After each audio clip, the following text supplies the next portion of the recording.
Hi,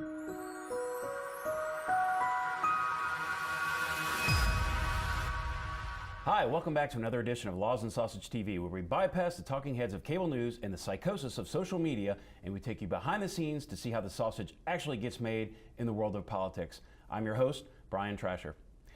June 1st marked the beginning of the 2018 hurricane season, and state and local governments across the Gulf Coast are once again making preparations for what experts are saying could be another active year of tropical activity.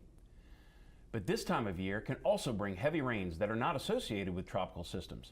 Just this week in Hidalgo County, Texas, areas that were hit hard during Hurricane Harvey are once again experiencing devastating floods that had President Trump considering declaring a federal disaster for the second time in 2 years.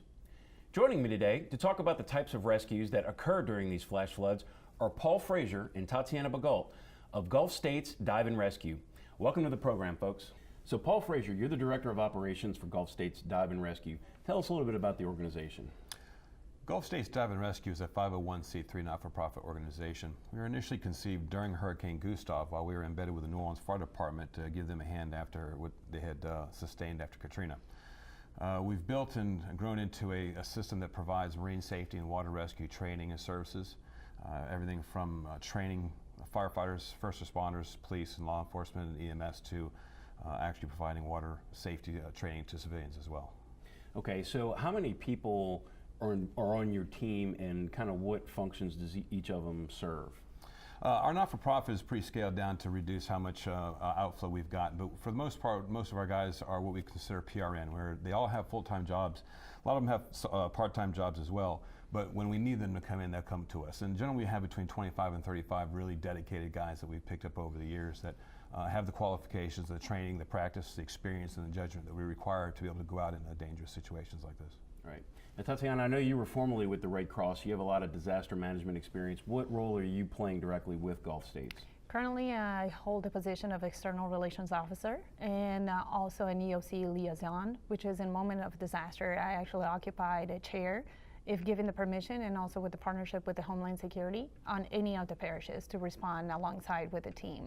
So you'll represent Gulf States Dive and Rescue at the EOC Emergency Operations Center, at the Office of Homeland Security, or in, like, say, a particular governmental office building where they're holding operations during the disaster. Is that what you mean? Yes. Okay. Needless to say, we also like to be very much engaged onto all of the preparedness and logistics aspect, because that's the only way that we are able to respond accurately with all of the team members from Gulf States.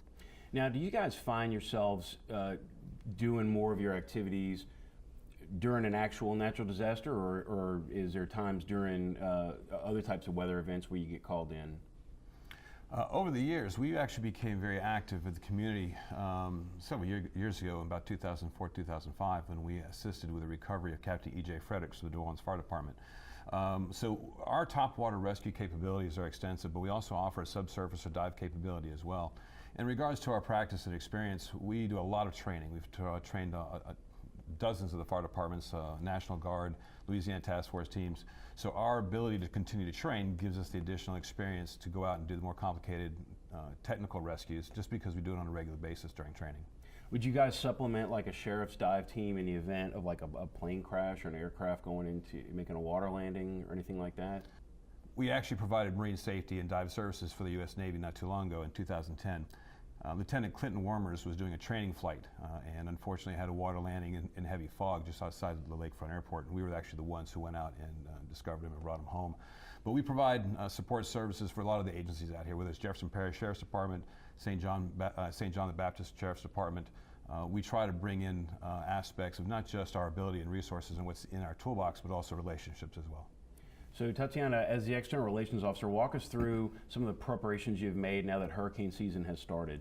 Definitely, we have contacted firsthand some of the parishes and elected officials to invite them to actually learn a little bit more about our services, and perhaps getting to know a little bit about the community and how we can link the community with the parish and also the first responders. We really would like to offer greater involvement and engagement within the community, and also volunteers, possibility of engaging volunteers, retaining, and keeping them informed. So you're not for profit. How are you funded?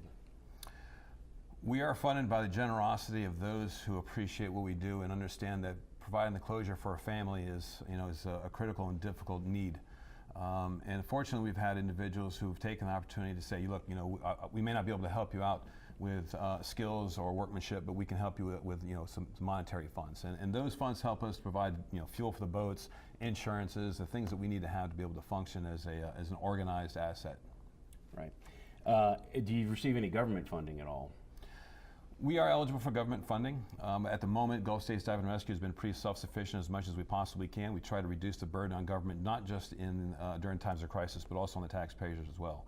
We try to be self-funded through our classes, equipment that we sell, and if we have the opportunity to go out and do some details here and there to help us build those coffers, we do that too. Right, and that was going to be my next question, because your website said that you offered training courses that people pay to take. Can you just give us a little more detail about those? Sure. Primarily the classes that we train are top water rescue, swift water flood rescue, rescue boat operations, rescue swimmer operations. But we also do a lot of rescue diver, public safety, underwater crime scene investigation, preservation, recovery. But we don't stop there as well. We believe that being able to reduce the mortality of floods requires us to also be able to educate and prepare the younger generation as well. So we also have a program that we've started last year called Kids in the Pool. And this Kids in the Pool program shows kids how to make rescues from their age and their size versus what their victims are typically going to be. So it shows them how to use reach devices, how to use a throw bag, what to do with the life rings that they see on the docks, as well as how to do it safely. So we believe everything from mitigation from a young age all the way to adulthood to try to get the information out so people understand what a flood watch means, what actions they should take, and how to properly prepare so that they can make those actions come to fruition. So if you could just tell the general public what more they need to know on how to get in touch with you, how to help, how to get involved, give us all that information. Well, Gulf States Dive and Rescue is a not-for-profit organization. We look forward to being able to have the ability to bring in resources from not just within the community, but outside the community as well. We can be reached on our website at www.diveandrescue.org. I can be reached personally at paul@diveandrescue.org. And our telephone number is 504-362-5731. We look forward to any help and assistance, any volunteerism that you might be able to provide. So Tatiana, what about corporate sponsorships or any other ways to get involved to help the organization? We certainly welcome corporate and either private and personal sponsorships. There are many ways to contribute, and either in-kind donations, financial donations, or human assets, as well as we engage, and we will try to contact them as quickly as possible to try to get them even engage within the community or engage with us on a regular level or national level. Now, Paul, you guys are based here in Louisiana, but are you working in other states or collaborating with other agencies in other states to expand kind of nationwide? We'd love to have the opportunity to be able to provide these services nationwide. Our hope is, unfortunately, as flooding continues to become more prevalent throughout the country, that additional resources are going to be needed. There's no such thing as unlimited resources when it comes to police, fire, or EMS, and we hope to be able to provide an additional resource for government needs. Our travels have taken us to Texas a couple of times. Yeah. We were in Hurricane Harvey. We were outside of the Orange County EOC. We were actually the first resources to get into the Orange County EOC.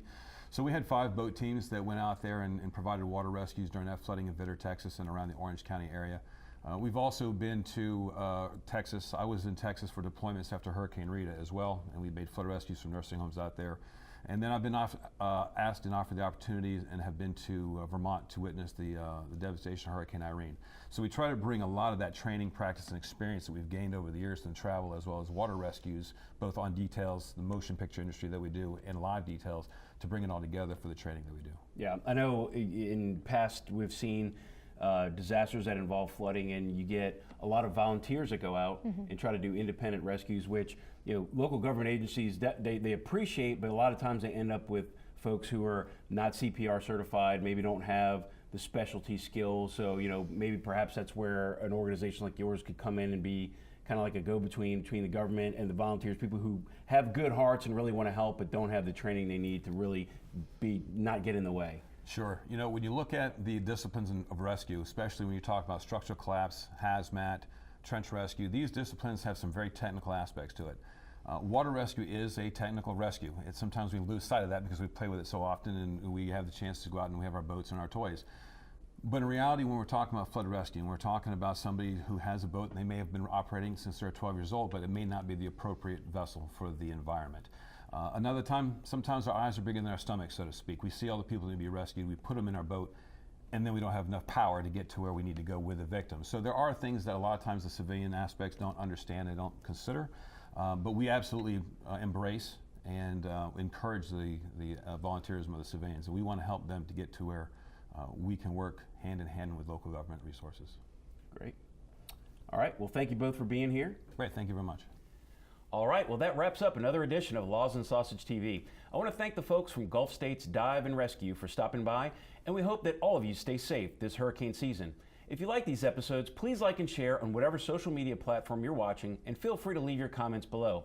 This has been Brian Trasher for Laws and Sausage TV. Thanks for watching.